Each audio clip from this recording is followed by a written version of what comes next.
ओम शांति। आज 19 तारीख है, सोमवार का दिन है। तो आज सारा दिन मैं शांति का स्तंभ हूँ, इस स्वमान का अभ्यास करेंगे। खुद शांति में रहकर हमको विश्व में शांति स्थापन करनी है। तो इसलिए सारा दिन शांति की गहन अनुभूति करेंगे। साथ साथ आज बाबा ने कहा हुआ है कि हमको संगम पर बिल्कुल साधारण रहना है। फैशनेबल कपड़े, ऊंचे कपड़े पहनेंगे तो भी बाबा कहते देह अभिमान आता है। इसलिए बिल्कुल साधारण रीति खाना पीना चलना है तो देही अभिमानी बन सकेंगे। तो आज का प्यारे बाबा का महावाक्य है। बाबा कहते, मीठे बच्चे तुम्हें अभी बहुत बहुत साधारण रहना है। फैशनेबल ऊंचे कपड़े पहनने से भी देह अभिमान आता है। प्रश्न है, तकदीर में ऊंच पद नहीं है तो किस बात में बच्चे सुस्ती करते? उत्तर है, बाबा कहते हैं बच्चे अपना सुधार करने के लिए चार्ट रखो। याद का चार्ट रखने में बहुत फायदा है। नोटबुक सदा हाथ में हो, चेक करो कितना समय बाप को याद किया, हमारा रजिस्टर कैसा है, दैविक कैरेक्टर है क्या, कर्म करते बाबा की याद रहती है क्या। याद से ही कट उतरेगी और ऊंच तकदीर बनेगी। गीत है, भोलेनाथ से निराला और कोई नहीं। ओम शांति। मीठे मीठे बच्चे के पास ये लक्ष्मी नारायण का चित्र घर में होना चाहिए। इनको लक्ष्मी नारायण को देख बहुत खुशी होनी चाहिए, क्योंकि तुम्हारा ये पढ़ाई का एम ऑब्जेक्ट है। तो तुम जानते हो हम स्टूडेंट हैं और ईश्वर हमको पढ़ाते हैं। ईश्वरीय स्टूडेंट व विद्यार्थी है और हम पढ़ रहे हैं। सबके लिए एक ही उद्देश्य है। इनको देखते हुए बहुत खुशी होनी चाहिए। गीत भी बच्चों ने सुना कि बहुत भोलानाथ है तो कोई कोई शंकर को भोलानाथ समझ लेते हैं, फिर शिव और शंकर को मिला देते हैं। तो बाबा कहते, अब तुम बच्चे जानते हो कि शिव ऊंचे ते ऊंचा भगवान और शंकर देवता है, फिर दोनों एक कैसे हो सकते हैं? तो ये भी गीत में सुना कि भक्तों की रक्षा करने वाले जरूर भक्तों पर कोई आपदाएं है। तो 5 विकारों की आपदाएं सबके ऊपर है। भगत भी सब है। तो ज्ञानी किसको नहीं कहा जा सकता। ज्ञानी और भक्त बिल्कुल अलग चीज है। जैसे शिव और शंकर अलग अलग है। तो जब ज्ञान मिलता है तो फिर भक्ति नहीं रहती। तो तुम सुखधाम के मालिक बनते हो। आधा कल्प के लिए सदगति मिल जाती है। एक ही इशारे से तुम आधा कल्प का वर्षा पा लेते हो। देखते हो भक्तों के ऊपर कितनी तकलीफ है, तो ज्ञान से तुम देवता बन जाते हो। फिर जब भक्तों पर भीड़ होती है अर्थात दुख होता है, तब बाबा आते हैं। बाबा समझाते ड्रामानुसार जो पास्ट हुआ फिर अभी रिपीट होना है। फिर भक्ति शुरू होती है तो वाम मार्ग शुरू होता है, अर्थात पतित बनने का मार्ग। उसमें भी नंबर 1 है काम विकार, जिसके लिए कहा जाता है काम जीते जगत जीते। तो काम विकार को बात जीतना है। वो कोई जीत तो थोड़ी पाते हैं। रावण राज्य में विकार के बिगड़ तो कोई का भी शरीर पैदा नहीं होता। सतयुग में रावण राज्य होता ही नहीं। वहां भी अगर रावण होता तो बाकी तो भगवान ने राम राज्य स्थापन करके किया क्या? फिर बाबा को कितना ओना रहता है। तो हमारे बच्चे सुखी रहे, धन इकट्ठा करके बच्चों को दे देते हैं कि सुखी रहे, परंतु यहाँ तो ऐसे नहीं हो सकता। यह है ही दुख की दुनिया। तो ये बेहद का बाप कहते वहां जन्म जन्मांतर हम सुख भोगते आएंगे, अतः धन मिल जाता है। एक ही जन्म, वहां कोई दुख नहीं होगा, देवाला नहीं मारेंगे। तो ये बातें बुद्धि में धारण कर आंतरिक बड़ी खुशी में रहना चाहिए। बाबा कहते हैं अतः धन वहां होगा, एक ही जन्म, वहां कोई दुख नहीं होगा, तो देवाला नहीं मारेंगे। तो ये सारा बुद्धि में धारण कर बहुत बहुत आंतरिक खुशी में रहना है। तुम्हारा ज्ञान और योग सारा मुक्त है, स्थूल हथियार आदि कुछ भी नहीं है। तो बाबा समझाते ये है ज्ञान की तलवार। उन्होंने फिर स्थूल तलवार दे दी है, हथियार आदि निशानियां देवियों को दे दी है। शास्त्र आदि जो पढ़ते वो लोग कभी ऐसे नहीं कहते कि ये ज्ञान तलवार है, ये ज्ञान खड़ग है। तो ये बेहद का बाप तुमको समझाते हैं। तो वो समझते शक्ति सेना से जीत पाए तो जरूर कोई उनके पास हथियार होंगे। बाप आकर ये सब बातें बताते हैं। तो ये तुम्हारी बात बहुत ढेर मनुष्य सुनेंगे, विद्वान आदि भी एक दिन आएंगे। ये बेहद का बाप है ना। तो तुम बच्चों को श्रीमत पर चलने में ही कल्याण है, तब देह अभिमान टूटेगा।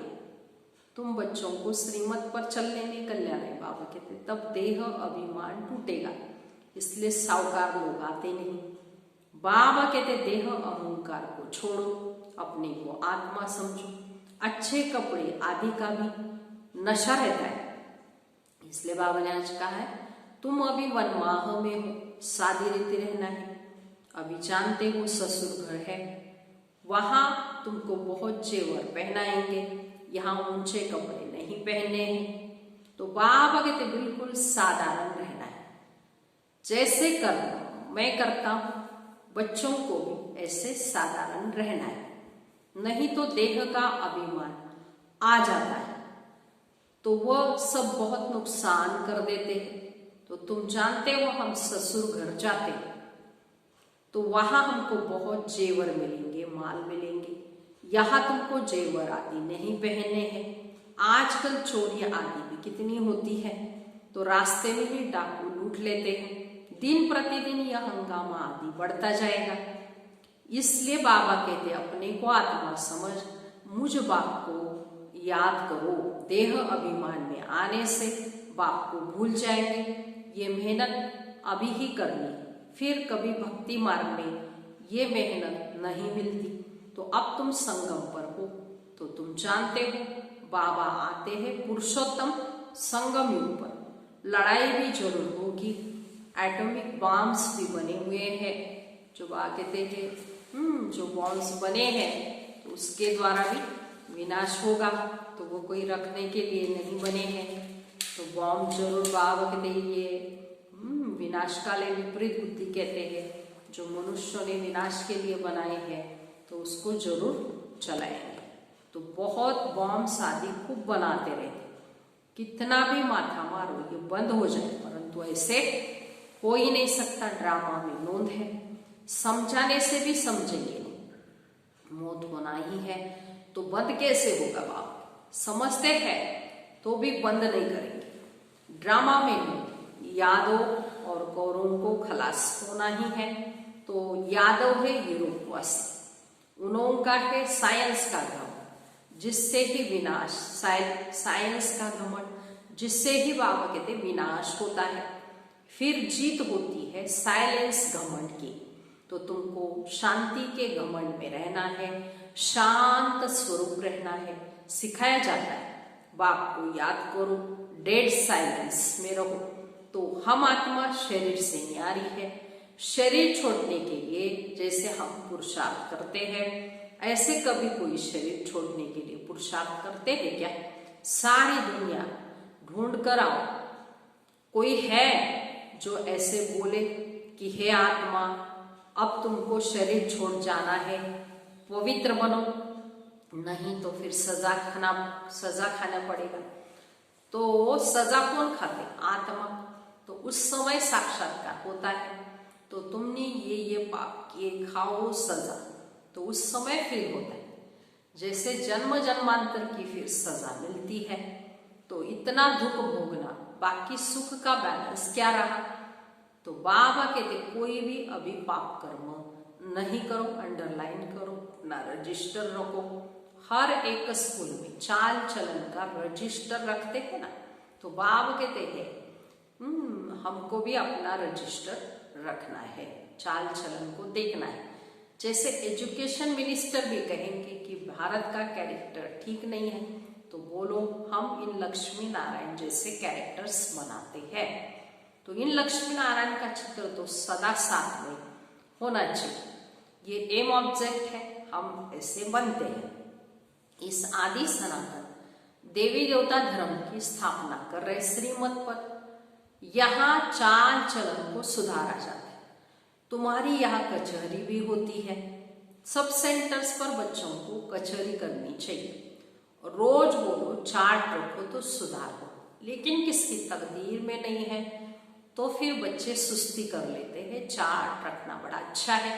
तो तुम जानते हो कि 84 के चक्र को जानने से ही हम चक्रवर्ती राजा बन जाते हैं।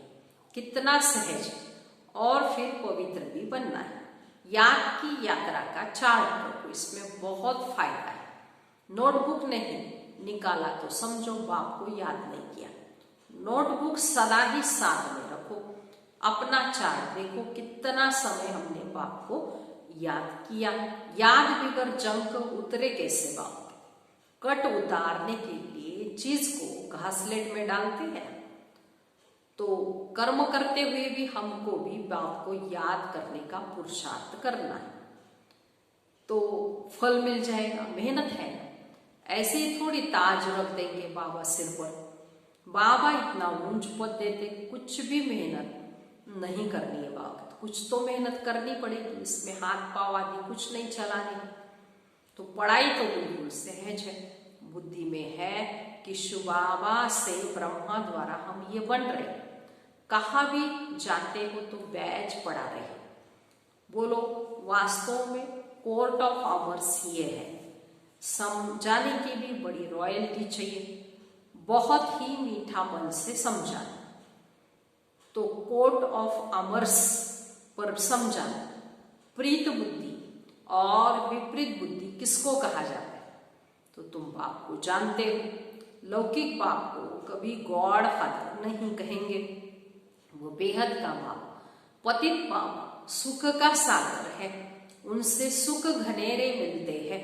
अज्ञान काल में समझाते हैं, समझते हैं ना कि माँ बाप सुख देते, ससुर घर भेजते। अब तुम्हारा बेहद का ससुर घर है, वो है हाथ का, वो माँ बाप करके 5-7 लाख करोड़ देंगे।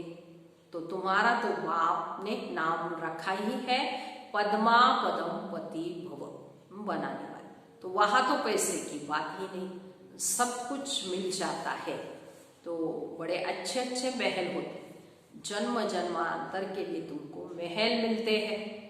तो सुदामा का भी मिसाल है। चावल मुट्ठी सुना है, तो यहाँ बात वो भी लेके आते हैं। अब चावल सूखा थोड़ी, तो उनके साथ कुछ मसाले आदि भी लेके आते हैं। तो कितना प्रेम से लेके आते हैं। तो बाबा तो हमको जन्म जन्मांतर के लिए देंगे, इसलिए कहा जाता है दाता। भक्ति मार्ग में ईश्वर अर्थ देते हो तो अलपकाल के लिए दूसरे जन्म में मिल जाता है। कोई गरीबों को देते, कॉलेज बनाते, तो दूसरे जन्म में पढ़ाई का दान उनको मिल जाता है। धर्मशाला बनाते, मकान मिलता है, क्योंकि धर्मशाला में बहुत आकर सुख पाते। तो ये जन्म जन्मांतर की बातें हैं। तो तुम जानते हो शिव बाबा को जो देते हैं सब हमारे ही काम में लगाते हैं। तो शिव बाबा तो अपने पास रखते नहीं, तो इसको भी कहा सब कुछ दे दो तो विश्व के मालिक बन जाएंगे। विनाश का भी साक्षात्कार कराया, राजाई का भी साक्षात्कार कराया। बस नशा चढ़ा, बाबा हमको विश्व का मालिक बनाते हैं। गीता में भी अर्जुन को साक्षात्कार कराया, मुझे याद करो तो तुम ये बनेंगे। विनाश और स्थापना का साक्षात्कार कराया। तो इनको भी शुरू में खुशी का पारा चढ़ गया। ड्रामा में ये इनका पार्ट था। तो भागीरथ को भी कोई जानते थोड़ी है। तो तुम बच्चे जानते हो कि ये एम ऑब्जेक्ट हमको बुद्धि में रखनी चाहिए। हम ये बनते हैं, जितना पुरुषार्थ करेंगे हम भी उतना ऊंच पद पाएंगे। इसलिए गाया जाता है फॉलो फादर। तो इस समय की बात है, बेहद का बाप कहते हैं मैं जो राय देता हूं उस पर फॉलो करो। इसने क्या किया सो भी बता दे। उनको सौदागर, रत्नागर, जादूगर भी कहते हैं। तो ये बाप के नाम है। बाबा का गायन भी है। तो ब्रह्मा बाप को बाबा ने दोनों भी साक्षात्कार कराया, जिसमें बाबा ने विनाश का भी कराया और राजाई का भी कराया। तो बाबा ने अचानक ही फिर क्या किया, ब्रह्मा बाबा ने सब कुछ छोड़ दिया। पहले उन रत्नों का जौहरी था ब्रह्मा बाबा, अब अविनाशी ज्ञान रत्नों का जौहरी बना। हेल को हेविन बनाना कितना बड़ा जादू है। फिर सौदागर भी है, तो बच्चों को कितना अच्छा सौदा देते हैं। तो ककपन चावल मुट्ठी लेकर महल दे देते, कितनी अच्छी कमाई कराने वाला है। तो जवारत के व्यापार में भी ऐसा होता है। कोई अमेरिकन ग्राहक आता है तो उनसे 100 की चीज का 500, 1000 भी ले लेंगे। तो उनसे तो बहुत पैसे लेते हैं।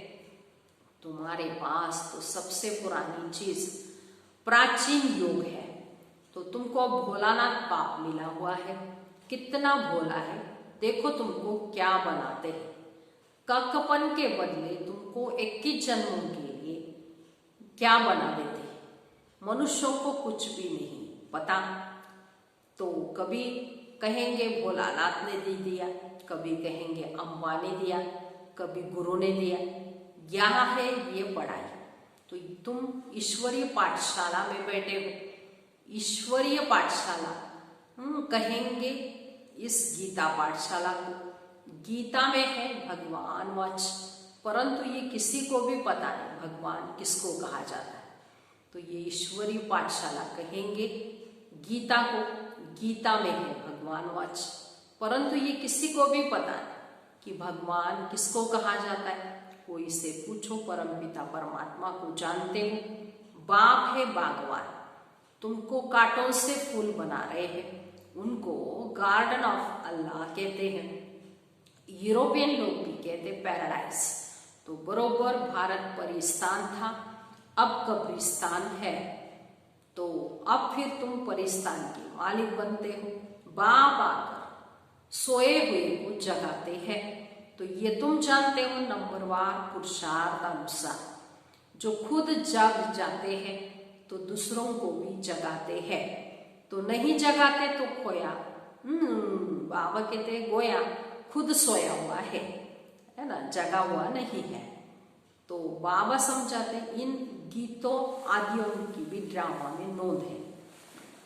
कोई गीत बहुत अच्छे, जब तुम उदास हो जाते तो ये गीत बजाओ तो खुशी में आ जाएंगे। कहा भी जाता है रात के राह थक मत जाना, सुबह की मंजिल दूर नहीं। ये भी बहुत अच्छा गीत है। अब रात पूरी होती है, मनुष्य समझते जितना भक्ति करेंगे उतना भगवान जल्दी मिलेगा। हनुमान आदि का साक्षात्कार हुआ तो समझते हैं भगवान मिला। बाबा के लिए साक्षात्कार आदि सब ड्रामा में नोंद है। जो भावना रखते हैं उसका साक्षात्कार हो जाता है, बाकी ऐसा कोई होता नहीं। तो बाप ने कहा है ये बैच तो सबको सदैव पढ़ा है, किस्म किस्म के बनते रहते हैं। ये बहुत अच्छे हैं समझाने के लिए। तो तुम रूहानी मिलिट्री भी हो ना, मिलिट्री को हमेशा निशानी रहती है। तो तुम बच्चों को भी यह होने से नशा रहेगा कि यह हम बन रहे हैं, हम स्टूडेंट हैं। बाबा हमको मनुष्य से देवता बना रहे हैं। मनुष्य देवताओं की पूजा करते हैं, तो देवताएं तो देवताओं की पूजा नहीं करेंगे। तो ये मनुष्य देवताओं की पूजा करते हैं क्योंकि वो देवताएं बहुत ही श्रेष्ठ है। इसलिए अच्छा मीठे मीठे सिकिलते बच्चों पर माता पिता बाप दादा का याद प्यार और गुड मॉर्निंग। रूहानी बाप की रूहानी बच्चों को नमस्ते। हम रूहानी बच्चों की रूहानी माता पिता बाप दादा को याद प्यार गुड मॉर्निंग और नमस्ते। हम बनेंगे फरिश्ते। वाह बाबा वाह, शुक्रिया बाबा शुक्रिया। अब इस सारी मुरली का धारणा के लिए मुख्य सार सुनेंगे। पहली पॉइंट है बुद्धि में सदा अपनी एम ऑब्जेक्ट याद रखनी है। लक्ष्मी नारायण का चित्र सदा साथ में रहे। इसी खुशी में रहो कि हम ऐसा बनने के लिए पढ़ रहे हैं। अभी हम हैं गॉडली स्टूडेंट। दूसरी पॉइंट, अपना पुराना ककपन चावल मुट्ठी दे महल लेने हैं। ब्रह्मा बाप को फॉलो कर अविनाशी ज्ञान रत्नों का जवरी बनना है। आज का वरदान, अशरीरीपन के इंजेक्शन द्वारा मन को कंट्रोल करने वाले एकाग्र चित्त भव। विस्तार है, जैसे आजकल अगर कोई कंट्रोल में नहीं आता, बहुत तंग करता है, उछलता है या पागल हो जाता है, तो उसको ऐसा इंजेक्शन लगा देते हैं जो वो शांत हो जाए। ऐसे अगर संकल्प शक्ति आपके कंट्रोल में नहीं आती तो अशरीरीपन का इंजेक्शन लगा दो, फिर संकल्प शक्ति व्यर्थ नहीं उछलेगी, सहज एकाग्र चित्त हो जाएंगे। लेकिन यदि बुद्धि की लगाम बाप को देकर फिर ले लेते हो तो मन व्यर्थ मेहनत में डाल देता है। अब व्यर्थ की मेहनत से छूट जाओ। ऐसे सारे दिन के लिए बाबा ने एकाग्र चित्त भव का वरदान दिया है। जैसे बाबा ने मिसाल दिया कि कोई बहुत तंग करता है, उछलता है, पागल जैसा करता है, तो उसको ऐसा इंजेक्शन लगाते हैं जो वो शांत हो जाता है। तो हमको भी बाबा कहते संकल्प शक्ति आपके कंट्रोल में नहीं आती, तो बाबा ने अंडरलाइन कराया कि अशरीरीपन का अभ्यास करा, ये इंजेक्शन लगा दो, तो आप बाबा कहते सहज ही व्यर्थ बातों से छूट जाएंगे, व्यर्थ बातों में उछल नहीं खाएंगे। फिर बाबा कहते सहज एकाग्र चित्त हो जाएंगे। आज का स्लोगन है, अपने पूर्वज स्वरूप को स्मृति में रख सर्व आत्माओं पर रहम करो। तो हम आत्मा पूर्वज है, इस स्मृति से बाबा कहते सर्व विश्व की आत्माओं पर हमको रहम दिल बन रहम करना है। अच्छा, ओम शांति।